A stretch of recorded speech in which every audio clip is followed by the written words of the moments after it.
क्या आपके भी संतान प्राप्ति में बाधा उत्पन्न हो रही है या फिर संतान से संबंधित कोई भी समस्या है, जैसे पढ़ाई में मन नहीं लग रहा है या फिर वो आपकी बातों को नहीं मानता, बहुत ज़्यादा जिद्दी हो रखा है, या फिर स्वास्थ्य संबंधी समस्या आपके बच्चों की है, या फिर उस पर काला साया है जिसे आप दूर करना चाहते हैं, या फिर उसके जीवन में सुख सौभाग्य और समृद्धि को आप बढ़ाना चाहते हैं। हर समस्या का हल है कृष्ण जन्माष्टमी। इस कृष्ण जन्माष्टमी के अवसर पर हम संतान से संबंधित सारी समस्याओं को दूर करने के लिए विशेष पूजा का आयोजन कर रहे हैं। यदि आप इस पूजा का हिस्सा बनना चाहते हैं तो इस लिंक पर क्लिक जरूर करें। आप सभी को कृष्ण जन्माष्टमी की हार्दिक शुभकामनाएं। जय श्री कृष्ण। मैं निधि शिमाली आपके अपने इस YouTube चैनल में आप सभी का स्वागत करती हूँ। कृष्ण जन्माष्टमी के पर्व के बारे में हर व्यक्ति जानता है। ये पर्व भाद्रपद माह के कृष्ण पक्ष की अष्टमी तिथि को मनाया जाता है और पूरा विश्व इस दिन भगवान श्री कृष्ण की लीलाओं को सुनने, उनके भजनों में, उनकी भक्ति में लीन हो जाता है, क्योंकि इस दिन लड्डू गोपाल का जन्म हुआ था, यानी भगवान श्री कृष्ण का जन्म हुआ था। इसीलिए हर भक्त अपने घर में लड्डू गोपाल की सेवा करता है। भगवान श्री कृष्ण का जन्म भगवान विष्णु के अवतारों में से एक है और कंस नामक राक्षस के वध से जुड़ा हुआ है, जो कि हर व्यक्ति जानता है। उसके बारे में मैं बहुत ज़्यादा डिटेल में नहीं जाऊंगी, परंतु आज मैं आपको बताऊंगी कि ये व्रत इस साल किस डेट को आने वाला है। जी हाँ, ये व्रत इस साल 26 अगस्त को मनाया जाएगा। वहीं इस साल इस त्योहार को किस प्रकार से आप मनाएं, किस विधि विधान से आप इस दिन भगवान की पूजा आराधना करें, उनका श्रृंगार करें, उसके बारे में मैं आपको बताऊंगी। तो सबसे पहले रात्रि की पूजा की तैयारी करें। भगवान श्री कृष्ण के पालने को सजाना प्रारंभ कर दें और मंदिर की विशेष रूप से साफ सफाई करें। वहां गंगा जल छिड़कें और उससे मंदिर को पवित्र कर दें। उसके पश्चात पूजा शुरू करने के लिए ध्यान का पालन करें। भगवान श्री कृष्ण की मूर्ति को आदर पूर्वक पालने में रखें। अगर आपके पास पालना नहीं है तो आप लकड़ी की चौकी का इस्तेमाल भी कर सकते हैं, परंतु उसके ऊपर लाल कपड़ा या पीला कपड़ा लगा होना चाहिए, यानी आसन जरूर होना चाहिए। उस पर ही भगवान की मूर्ति को विराजमान करें। भगवान के चरणों में जल चढ़ाना पाद्य कहलाता है, अतः भगवान को अर्घ्य अर्पित करें, आचमन करें, जो कि भगवान को जल अर्पित करने और फिर उस जल को पीने का कार्य है। भगवान को स्नान समारोह संपन्न करने के पश्चात मूर्ति पर पंचामृत की सामग्री, दूध, दही, घी, शहद, शक्कर और गंगा जल, इससे भगवान को स्नान करवाएं। वहीं इन पांचों सामग्रियों को इकट्ठा करके पंचामृत तैयार कर लें और वो प्रसाद के रूप में भगवान को जरूर चढ़ाएं। प्रसाद, भगवान श्री कृष्ण के प्रसाद में तुलसी दल जरूर रखे होने चाहिए, इस बात का विशेष रूप से ध्यान रखें। भगवान को पवित्र जनेऊ अर्पित करें और भगवान पर चंदन का तिलक जरूर लगाएं। मूर्ति को मुकुट, आभूषण, मोरपंख और बांसुरी से सजाएं। भगवान को फूल और तुलसी पत्ते जरूर अर्पित करें। धूप, बत्ती और तेल का दीपक उनके सामने जरूर जलाएं। भगवान को माखन मिश्री का भोग लगाना इस दिन अति अनिवार्य है, क्योंकि भगवान श्री कृष्ण को माखन मिश्री अति प्रिय थी। भगवान को नारियल, सुपारी, हल्दी, पान, कुमकुम से बना तांबूलम भी भेंट करें। भगवान को के सम्मान में कुंज बिहारी जी की आरती गाएं और फिर उनकी परिक्रमा करें। अपने हाथ जोड़ें और प्रभु से प्रार्थना करें कि वे आपको और आपके परिवार को सभी विपत्तियों से सुरक्षित रखें। तो ये है प्रॉपर विधि भगवान श्री कृष्ण के जन्म की, यानी कृष्ण जन्माष्टमी की। इस दिन भगवान श्री कृष्ण को प्रसन्न करने के लिए आपको क्या करना चाहिए, यानी किन चीज़ों का पालन करना चाहिए, क्या पाठ करना चाहिए, किन मंत्रों का जाप करना चाहिए, अब मैं आपको उसके बारे में बताऊंगी।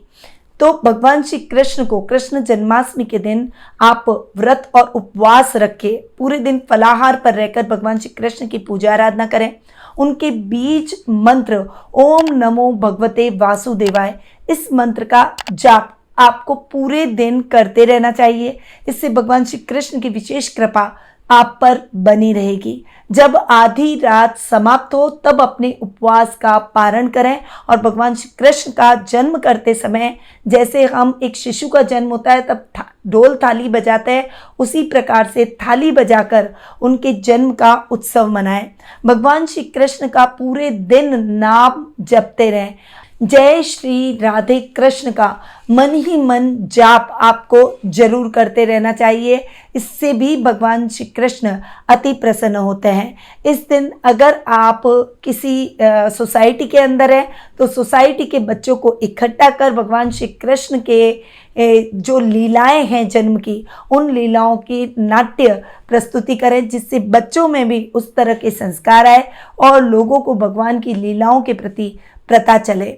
वहीं इस दिन भजन का कार्यक्रम भी आप भगवान श्री कृष्ण के भक्त के रूप में रख सकते हैं। अपने घर में मिष्ठान, मावे और दूध दही से बनी हुई मिठाइयाँ आप इस दिन बनाएं और भगवान को पंजीरी का भोग जरूर लगाएं, क्योंकि भगवान श्री कृष्ण के जन्म के समय अजमे और पंजीरी का भोग लगाया जाता है।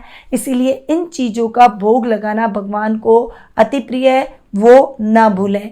इस दिन गीता का पाठ करना भी बहुत शुभ माना जाता है, इसीलिए गीता का अध्ययन आप इस दिन कर सकते हैं। इस तरीके से भगवान श्री कृष्ण को आप प्रसन्न कर सकते हैं। अब आते हैं कि इस कृष्ण जन्माष्टमी का ज्योतिषीय महत्व क्या है। देखिए, भगवान श्री कृष्ण का जन्म एक शिशु के रूप में देखा जाता है, तो ज्योतिषीय दृष्टि से अगर मैं बात करूं तो इस दिन अगर संतान से संबंधित कोई भी समस्या हो तो आप भगवान श्री कृष्ण की विशेष पूजा आराधना कर सकते हैं। संतान संबंधी समस्याएं दूर होगी। यदि संतान प्राप्ति में बाधा उत्पन्न हो रही है तो पति पत्नी को एक साथ बैठकर भगवान श्री कृष्ण की विधि विधान से पूजा आराधना करनी चाहिए। लड्डू गोपाल को तैयार करना चाहिए, उन्हें माखन मिश्री का भोग लगाएं। विशेष रूप से खीर का नैवेद्य इस दिन बनाकर उन्हें अर्पित करें और गोपाल सहस्त्र नाम का पाठ आप जरूर करें। संतान गोपाल मंत्र का जाप करें। पुत्र जीवा माला से ये कार्य करें और आसन लगाकर बैठें। अब अगर आपके जीवन में संतान से संबंधित कुछ भी समस्या है, जैसे संतान का पढ़ाई में मन नहीं लग रहा है, तो इस दिन आप किसी गरीब और जरूरतमंद बालक को पढ़ाई और किताबों का सामान, पेंसिल, बैग, शार्पनर, कॉपी, किताबें, ये सब आप भेंट कर सकते हैं। इससे आपके बच्चे का पढ़ाई में मन लगना प्रारंभ हो जाएगा। यदि आपकी संतान को स्वास्थ्य संबंधी समस्या है तो उसका हाथ लगाकर कुछ बच्चों से संबंधित मेडिसिन, जरूरतमंद बच्चों में जिनके पास में मेडिसिन के पैसे नहीं हैं, वहाँ पर आप डोनेट कर दें। तीसरा उपाय, यदि आपके बच्चे बहुत ज़्यादा शरारती हैं और आपकी बात नहीं मानते हैं तो इस दिन बच्चों का हाथ लगवाकर एक लड्डू गोपाल की पोशाक मंदिर में भेंट जरूर करें। यदि आप अपने बच्चे के जीवन में सुख, सौभाग्य और समृद्धि को बढ़ाना चाहते हैं तो इस दिन आप मंदिर से भगवान की कोई बांसुरी लेकर आएं और वो बांसुरी आप अपने घर में लाकर अपने घर के उत्तर पूर्व कोने में स्थापित कर दें। इससे आपके बच्चे आपकी बातों को सुनेंगे और जीवन में उनके सुख, सौभाग्य और समृद्धि में वृद्धि होगी। यदि ऊपरी बाधा आपके बच्चे पर है या फिर कोई नज़र का दोष है तो डेफिनेटली इस दिन आप भगवान श्री कृष्ण के मंदिर उसको लेकर जाएं, उसकी साफ सफाई वहाँ पर उस बच्चे से करवाएं और वहीं भगवान श्री कृष्ण का जो चंदन है उनके चरणों में वो चंदन अर्पित कर उस चंदन का टीका अपने बच्चे के माथे पर लगा दें।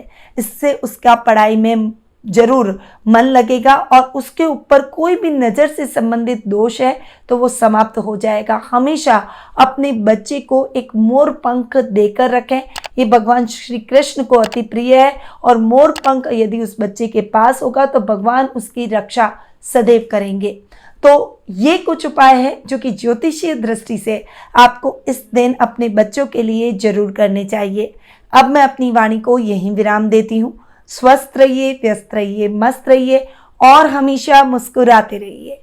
जय श्री राधे कृष्णा।